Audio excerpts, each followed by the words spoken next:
So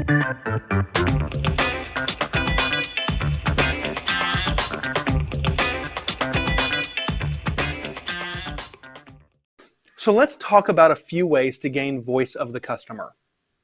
The first one that we could talk about are questionnaires. Now, questionnaires can be given in a form of a survey, and it is a method of deriving feedback from individuals through a structured questioning, either personally or over emails, telephones, or any other type of media. So here's the steps to perform a survey or questionnaire. The first step is to scope out the survey. What's the initial plan and scope of the survey? Make a list of all the points that need to be covered. The second one will be defining the group that's going to receive the survey. Plan for the participants that are required to complete it. Then we're going to pick a methodology. So depending on the time and budget as well as any demographics of the participants, we're going to decide on the survey methodology. Then we need to develop it. So we're going to develop a brief, professional, neat questionnaire to encourage effective participation. Now typically, I would recommend no more than 10 questions. And if we could get our survey down to 5, that would probably be even a better recommendation. The more questions that we have, the more bias that's going to be placed and the more variation that's going to be placed within the survey.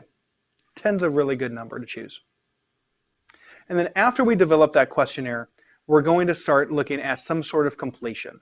We're going to scan those questionnaires and develop our reporting.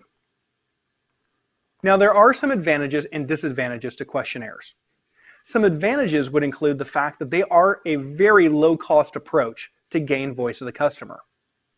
A typical phone response rate will be anywhere between 70 to 90%, but a typical internet or web survey will be around 30%.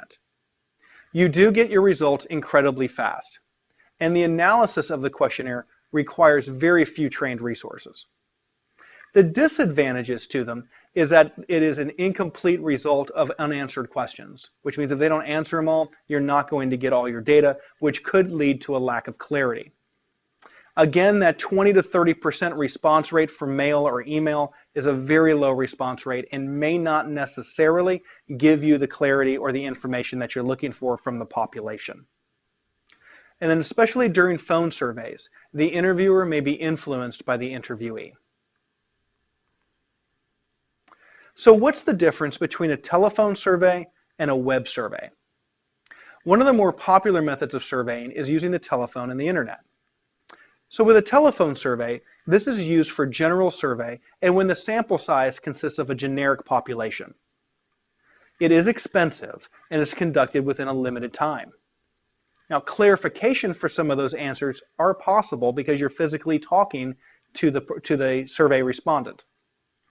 Open-ended questions can be asked, and more respondents will respond because they're physically talking to you. There might not be enough audio-video support, so the data quality could also be low. And then finally, any complications or analysis of the data will consume time. With a web survey, these are used when the survey is targeted at a very specific set or demographic of people, and the sample size is easily accessible through the internet. It's incredibly low cost, and the respondents get enough time to answer all the questions. Now, clarification for answers would not be possible, and open-ended questions really cannot be asked. They should be binary, a yes or no, or categorical, A, B, C, or D, or multiple response type answer.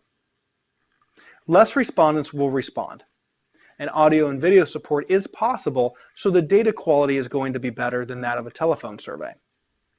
And then it simplifies the complication and the data analysis of all the data collected. Let's talk a little bit about focus groups. Now, a focus group is generally a small group of 3 to 12 individuals who assemble for 1 or 2 hours to explore a specific topic and be able to answer questions. So here are the steps to form a good focus group. It begins in the prepping stage. Now in the prepping stage, we're going to identify the scope of the focus group, and we're going to analyze the problem that needs to be addressed. Now in the planning stage, we're going to finalize the session venue and the time. We're going to arrange for a means of transportation, and we're going to advertise the session details, and we're going to arrange for refreshments. It's always good to feed the people in a focus group. Then we're going to have the actual focus group where we're going to have the session. And this is where we're going to facilitate our introductions, we're going to state our agenda, and there's going to be some sort of transcription factor involved. So we're going to be taking a lot of notes. In focus groups, one of the more popular ways to transcribe would be through audio and video. We're going to record the session, and then we're going to retreat to an observatory and watch things happen. And then finally, with the complication or the assessing and the analytics of it, we're going to study that transcription material and we're going to make notes. So what are some advantages and disadvantages of a focus group? Well, an advantage would be that you have group interaction, which generates additional information. It gets people to talk. It provides an in-depth response, and it addresses complex questions so that we have qualitative data. And then it's excellent for getting critical to quality definitions. Some disadvantages would be is learning is very subjective and cannot be generalized. The data collected is qualitative rather than quantitative, and it generates an anecdotal or incidental type of experience by the individuals within the group. The next one would be an interview. Now, an interview is just a technique of questioning and probing an individual to gather information. It's informal and encourages the interviewee to voice their opinion. Now, even though it's quite common for collecting customer feedback, individual interviews can be incredibly time-consuming. So how do we do an interview? Well, it begins with the introduction and greeting. We're going to start the session with a friendly greeting. We're going to understand the interviewee's background, their interests, and their knowledge level. Once we have that, we can move into the second step, which is gathering the feedback. In an interview, we are going to avoid taking notes. We're going to display complete attention to what the participant has to say, and we're going to gather the information at all the levels. And then finally, with the assessing and the analytics of the data, after the session, we're going to make a list of points that were discussed and the ideas that cropped up during the interview, and then we're going to create suggestions, etc., etc. So just like with the other two, there are advantages and disadvantages to interviewing. The advantages can really help us tackle complex questions that cover a wide range of information, and it allows us the use of visual aids. It's also a very good choice when individuals don't respond willingly and or accurately by phone or by mail. The disadvantages to an interview is that they are incredibly time-consuming, and they require a trained and experienced interviewer. So earlier we talked about customer complaints, and there are pros and cons for gathering information around customer complaints. Some advantages would be the fact that it's available for specific feedback directly from the customer. It's an easy option to respond appropriately to every customer every time. When a customer complains, it allows us to be able to respond to that complaint. Some disadvantages of only receiving customer complaints in terms of voice of the customer is the feedback in this method does not provide an adequate sample size. Not every customer complains, and it may lead to process changes based on 1 or 2 inputs from a customer. So you have a very small sample that's going to drive a process change that's going to affect everyone. So let's talk a little bit about product complaints versus an expedited service request. Now, a product complaint and an expedited service request can act as a really good input to the company for improving their processes. A product complaint arises when customers are dissatisfied with the product or service. The product is not meeting their specifications and the product has to be improved.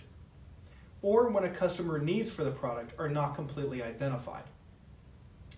An expedited service request arises when customers are in a hurry, when service timelines are not meeting the customer requirements and the service has to be improved. Customer timings may also need to be recalculated. Now, data collection tools will be selected based upon the type of data that we're collecting. The key element of that tool will make these tools effective.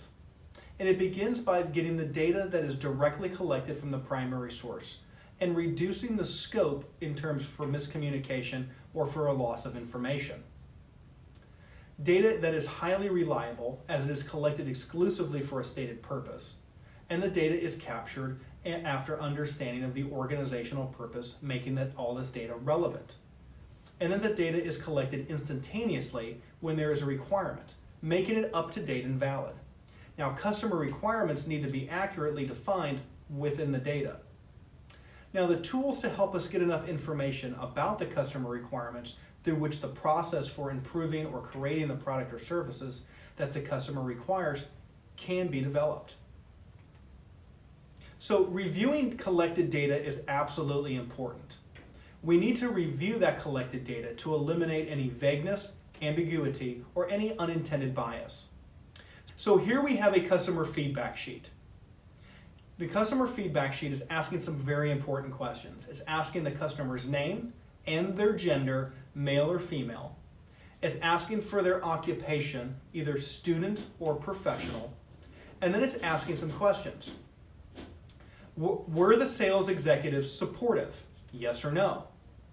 Was the product delivered at the assured time? Yes or no?